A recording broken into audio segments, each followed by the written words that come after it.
Hello, good morning mga ka-tracking, mga ka-financing. So nandito po tayo ngayon sa Roma, sa May Tarlac po.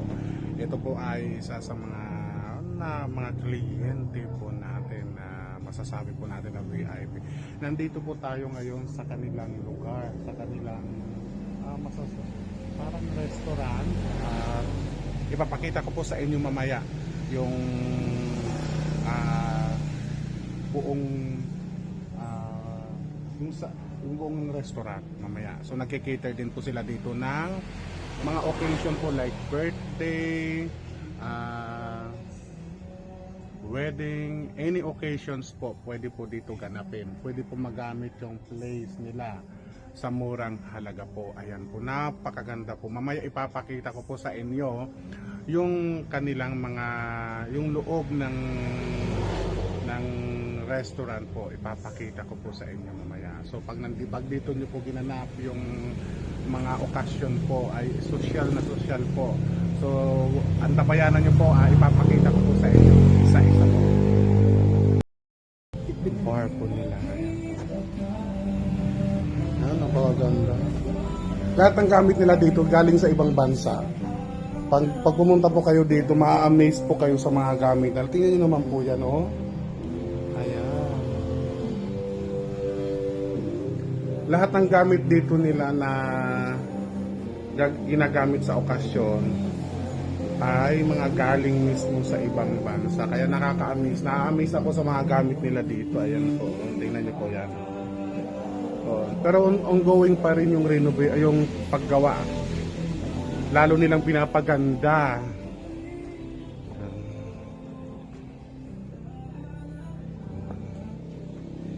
Mamaya papasok tayo doon, ipapakita ko po sa inyo. Ayan doon. Ayan, hindi pa yan tapos. Ayan, parang overlooking din siya. Doon po sa area na yon, kung makikita nyo po doon sa area, mamaya ipo-focus ko doon. Doon po yung kay Mikey Kuwang ko yung mga kabayon, doon po niya mayroon po sila doon, ano bang tawag doon? Ano ng mga kabayon ni Mikey Kuwang ko, doon po nakalagay. Doon po sa may bako niya, doon sa malayon din niyo po makikita, mamaya ipapakita ko po sa inyo. Ayan, papasok tayo sa loob.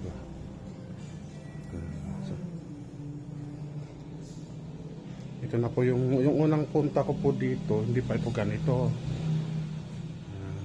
Ayan ang view sa loob. Ayan.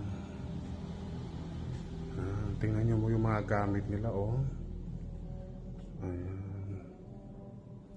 Ito daw ay iyan nung nakikita nyo, ayan ay balat ng layon. Ayan. At saka yung nandoon, balat daw yun ng layon. Ayan yung mga gamit nila. Ayan po. Napakaganda dito. Ayan. Yun sa taas. Yun, sarado pa yan doon. Pero nakapunta na ako doon, mga ganda din doon.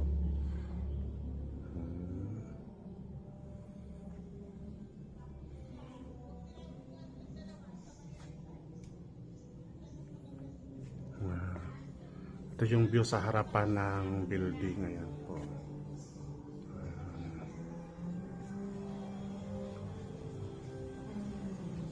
Ongoing pa yung construction, hindi pa tapos, pero ito yung pumunta kami dito, ginagawa pa lang yan eh.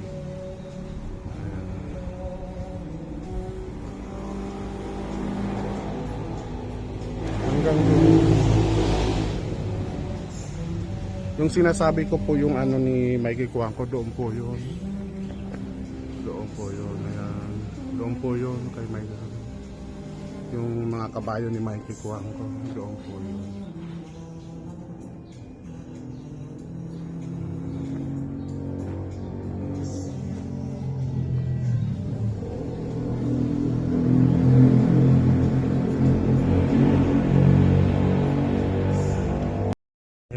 Ayan po kami. Punta tayo doon kay la manager, puntahan po natin sila doon sa likod kasi yung po yata ang isa sa mga ikukulatan. Yan po, lakad-lakad po tayo. Buti na nga lang hindi umulan eh. Hindi umulan dito. Medyo may bakas pa rin ng ano, medyo bumaha dito.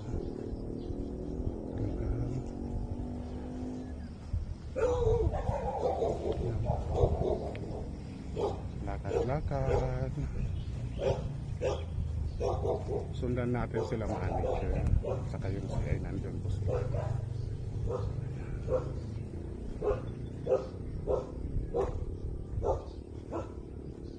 Napaka-relaxing dito yung ano, yung lugar. Mainit na, medyo nakaano na tayo. Mainit. Ano yung Villaroma sa likod ko, yan po. Balin na yung pinupuntahan natin, yung likod ng Villaroma ka. Titingnan po natin kung ano po yung mga ginagawa nila dito. Kasi hanggang dito yan may dinidevelop sila dito. Hindi ko lang alam kung swimming pool yata. Tingnan po natin. Ayan po.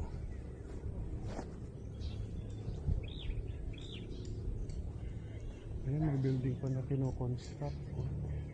Ay, bahay pa. Hindi ko pa rin kasama. So, hindi natin pwede ipakita.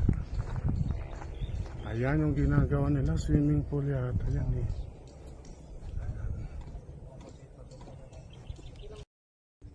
Yan po yung ginagawang swimming pool. Bale ito yung likod ng Villaroma.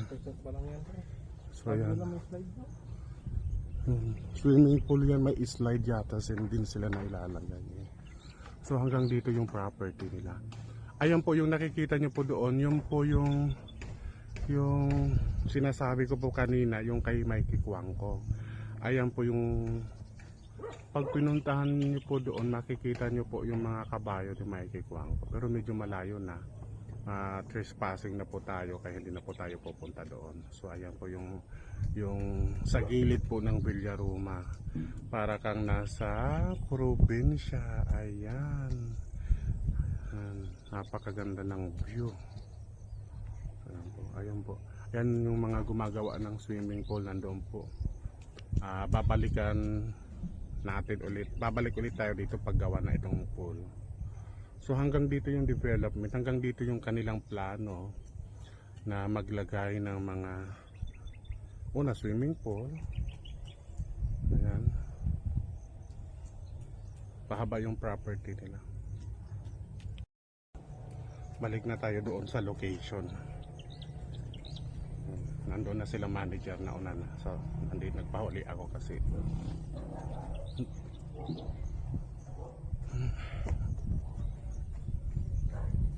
medyo mainit na yan po. Napakaganda dito. Napakabait ng may-ari ng Villaroma. So nag-prepare pa siya ng pagkain. Dito kami breakfast, dinner, lunch, diretso na. Ganyan yan yung mag-asawa, yung may-ari ng Villaroma. Tuwing pumupunta po kami dito, lagi yan sila nagpe-prepare. Alam mo yung kahit masasabi natin na yung life nila, yung pamumuhay nila is okay. Alam mo yung ugali nila, yung attitude nila, hindi sila nagbabago. As in, napaka-humble, down to earth na mga tao. Hindi ka maiilang na makipag-usap sa kanila. Mga approachable po sila. Ang sarap mo nakausap. Kahit masasabi natin na mayaman sila, pero mababait silang kausap, approachable, hindi ka mahihiya. Yan po yung building. Actually nakapasok na ako yan doon sa taas. Napakaganda. So ngayon hindi muna ako pumasok doon kasi nakasara pa, nakakahiya naman po. So dito lang muna tayo sa labas. Siguro sa susunod pagpunta ko dito, ipapakita ko po sa inyo. Magpapaalam po tayo sa sa may-ari kung po pwede tayo mag-video doon sa loob ng Villaroma. Ayan naman, ayan, kung makikita nyo po, talagang pinaggastusan niya. Hindi yan tinipid sa materialis, puro buhos siya lahat yan. Ito yung nakaka-excite pag natapos yan. Mamaya akyat tayo doon. Akyat tayo mamaya.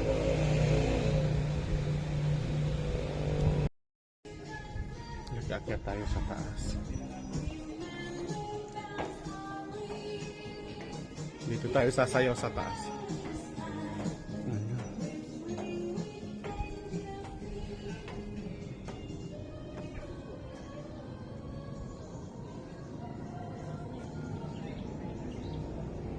Yan.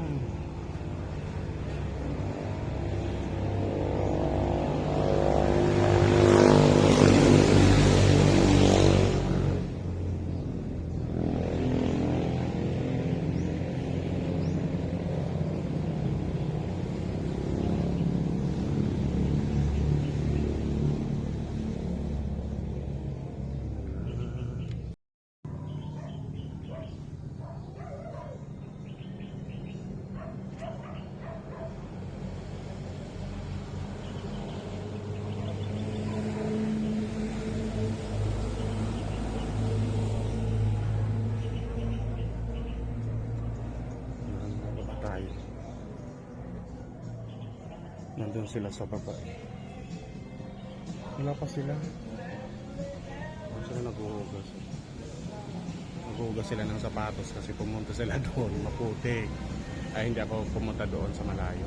Dito na ako sa may mga ano da, mga grass.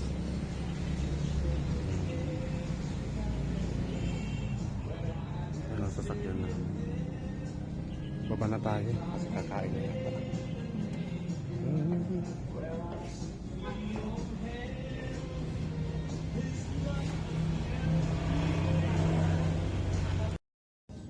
Ayan, katatapos lang namin kumain. So, ayan po sa mga kataraking mga ka-financing.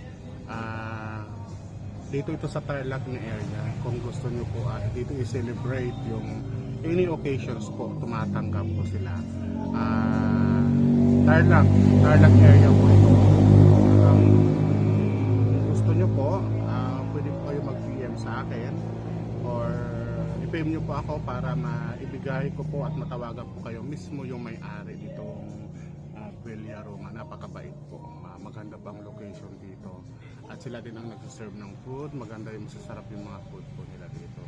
Ayan, inuulit ko po, mga ka-tracking, mga ka-financing po, humihingi po ako ng support po sa inyo na i-like, i-share, and subscribe po sa aking YouTube channel, Jeff and Chris TV po. It's all about financing. Ayan po, humihingi po ako ng inyong support na sana po ay na mag-subscribe po kayo, suportahan niyo po yung aking nagsisimulang YouTube channel. Ayan, sinusubukan ko po na i-document po yung aking mga lakad kung saan, kung papaano po ba yung proseso sa financing, kahit papaano dinidiscuss ko dito ng pakonte yung proseso namin sa financing, kung paano maka-avail po ng aming truck, sasakyan, SUV van, property po, mayroon din po tayo property doon, property acquisition, sangla titulo, mayroon din po tayo. Pwede nyo po ako i-PM para kung nyo i-PM nyo ako para kung gusto nyo magtanong kung anong proseso, i-discuss ko po sa inyo. Po, sana po masuportahan nyo po ako sa aking YouTube channel. Humihingi po ako ng support galing po sa mga friends ko sa Facebook. Ayan po. Tinatawag na po tayo. Paalis na yata. After dito po, pupunta po kami sa May Kawayan, Bulacan kasi magsi-CI din po kami doon sa isang client namin. Kumukuha po kasi siya ng truck at ako din po ang nagbigay sa kanya ng truck. At after sa May Kawayan, didiretso naman po kami sa May Nueva Ecija. Sa isa ko din pong client, i-extend silang po namin yung kanyang napiling unit, bali pangatlong pang-apat na yata na unit niya na kinukuha sa amin. Ako din po ang nagbibigay sa kanya yung unit. After naman sa Nueva Ecija, didiretso po kami. Susubukan po namin kung may oras pa po. Susubukan po namin pumunta na dumiretso kami ng Laguna. Yan po.